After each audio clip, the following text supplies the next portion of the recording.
بسم اللہ الرحمن الرحیم۔ وسیلہ فاطمہ رضی اللہ تعالی عنہا، یہ وہ بابرکت وسیلہ ہے کہ جو اللہ تبارک و تعالیٰ کی بارگاہ میں مقبول ہوتا ہے، قبول ہوتا ہے۔ جب یہ وسیلہ پیش کیا جاتا ہے نا تو اللہ تبارک و تعالیٰ دعاؤں کو قبول فرماتا ہے، حاجات کو پورا فرماتا ہے، پریشانیوں کو دور فرما دیتا ہے۔ بزرگان دین رحمہم اللہ المبین کا آزمودہ وظیفہ وسیلہ فاطمہ کے نوافل ہیں۔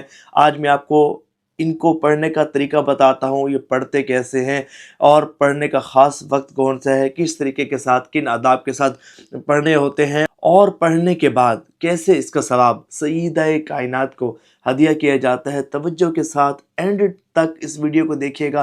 دیکھیں، آپ نے ہر طرح کا وظیفہ کر کے دیکھ لیا نا، اب یہ جو بتا رہا ہوں آپ اس کو کریں یقین کامل کے ساتھ، کسی بھی قسم کی آپ کی حاجت ہے نا اللہ کی رحمت سے پوری ہوگی۔ کسی بھی قسم کی پریشانی ہے، مصیبت ہے، بڑی سے بڑی پریشانی اور مصیبت سے نجات حاصل کرنے کے لیے بہترین اور مجرب المجرب وظیفہ ہے، بزرگوں کا تجربہ شدہ آزمودہ وظیفہ ہے۔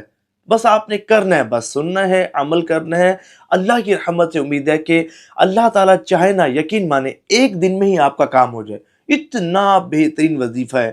دیکھیں، ویسے تو یہ نفل کسی بھی غیر مکروہ وقت میں پڑھے جا سکتے ہیں، لیکن اگر کوئی شخص تہجد کے وقت ان کو پڑھے تو بہت زیادہ فائدہ ہوگا، یا عشاء کی نماز کے بعد یا سونے سے پہلے پڑھے بہت زیادہ فائدہ ہوگا۔ اور اس کے علاوہ اگر کوئی شخص ایسا ہے کہ تہجد کے وقت نہیں پڑھ سکتا تو پھر ظہر کی نماز کے بعد، مغرب کے بعد، عشاء کی نماز کے بعد کسی بھی غیر مکروہ وقت میں توجہ کے ساتھ پڑھے۔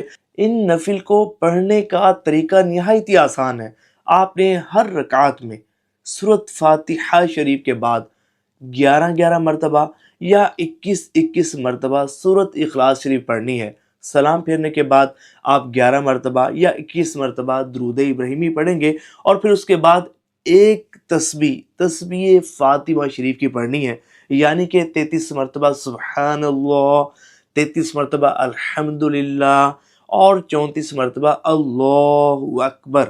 اس کو پڑھنا ہے۔ پڑھنے کے بعد ان نفل درود پاک اور تسبیح فاطمہ شریف کا ثواب حضور نبی پاک علیہ الصلوۃ والسلام کی مقدس بارگاہ میں ثواب کا تحفہ پیش کرنا ہے، اور پھر حضور نبی پاک علیہ الصلوۃ والسلام کے وسیلے سے خاتون جنت سیدہ کائنات بی بی فاطمہ الزہرا رضی اللہ تعالی عنہا کی روح انور کو اس کا ثواب آپ نے پیش کرنا ہے، اور پھر ان کے وسیلے سے اللہ تبارک و تعالیٰ کی بارگاہ میں دعا کرنی ہے، گڑ گڑا کر، رو رو کر آپ نے دعا کرنی ہے۔ یقین مانیے یہ وہ وسیلہ ہے نا کہ جو رد نہیں ہوتا۔